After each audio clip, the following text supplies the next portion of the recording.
এশিয়ার সর্বকালের সেরা টি-20 একাদশে জায়গা পেয়েছেন সাকিব আল হাসান।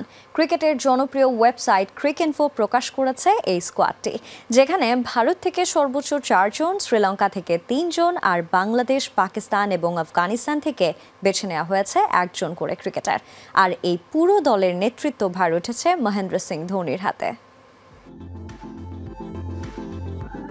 টি-20 ক্রিকেটের ইতিহাস মাত্র 2 দশকের, কিন্তু এই স্বল্প সময়ে জনপ্রিয়তার শীর্ষে পৌঁছে গেছে এই ফরম্যাটটি। এশিয়ার মাটিতে সংক্ষিপ্ত এই ফরম্যাট জন্ম দিয়েছে অসংখ্য তারকাকে। আসন্ন এশিয়া কাপের আগে তাই তো ক্রিকেটের জনপ্রিয় ওয়েবসাইট ক্রিকইনফো ঘোষণা করেছে এশিয়ার সর্বকালের সেরা টি-20 একাদশ।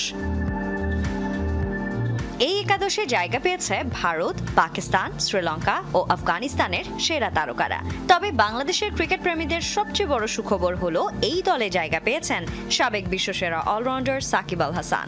একমাত্র বাংলাদেশি ক্রিকেটার হিসেবে তার নাম উঠে এসেছে এশিয়ার সেরাদের কাতারে। এই স্কোয়াডে ওপেনার হিসেবে থাকছেন শ্রীলঙ্কার কিংবদন্তি সনাথ জয়াসুরিয়া, সাথে আছেন তারই সতীর্থ মহেলা জয়াবর্ধনে। এক যুগ আগেই যারা বিশ্ব ক্রিকেটে ছড়িয়েছিলেন লঙ্কান ক্রিকেটের দাপট। একাদশের মধ্যমণি আধুনিক ক্রিকেটের মহারথী বিরাট কোহলি। টি-20 ফরম্যাটে তার ধারাবাহিকতা ও নির্ভরযোগ্যতা তাকে পৌঁছে দিয়েছে কিংবদন্তির পর্যায়ে। সঙ্গে আছে বর্তমান সময়ের 360 ডিগ্রি ব্যাটার সূর্যা কুমার যাদব, যিনি ব্যাট হাতে এই খেলাকে নিয়ে গেছেন অনন্য এক উচ্চতায়।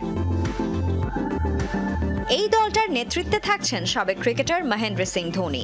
ভারতীয় এই বিশ্বকাপ জয়ী অধিনায়ক উইকেট রক্ষক হিসেবেও জায়গা করে নিয়েছেন দলে। টি-20 কৌশল ও শান্ত মস্তিষ্কে সিদ্ধান্ত নেয়ার ক্ষমতায় এখনও অনন্য ক্যাপ্টেন কুল। সাকিবকে ছাড়া সর্বকালের সেরা এশিয়ার একাদশ ভাবাই যায় না। ব্যাট হাতে অবদান রাখার পাশাপাশি বাঁহাতি স্পিনে প্রতিপক্ষকে বারবার ভোগান্তিতে ফেলেছেন তিনি। অলরাউন্ডারদের তালিকাতে সাকিবের পাশাপাশি জায়গা পেয়েছেন পাকিস্তানের সাবেক শহীদ আফ্রিদি। এই ফরম্যাটে ব্যাটিং ও বোলিংয়ে তার বিস্ফোরক ভূমিকা এখনও কিংবদন্তি হয়ে আছে। বোলিংয়ে সাকিব আফ্রিদিদের পাশে আছেন স্পিন সেন্সেশন আফগানিস্তানের রশিদ খান। গুগলি আর ভ্যারিয়েশনে তিনি বিশ্বসেরা ব্যাটারদের কুপকাত করেছেন বহুবার। এদিকে পেস আক্রমণে আছেন পাকিস্তানের উমর গুল, ভারতের জসপ্রীত বুমরা এবং শ্রীলঙ্কার লসিথ মালিঙ্গা। এই 3 জনই ছিলেন তাদের সময়ে সবচেয়ে ভয়ঙ্কর বোলার। এছাড়া দ্বাদশ সদস্য হিসেবে থাকছেন পাকিস্তানের সাঈদ আজমল।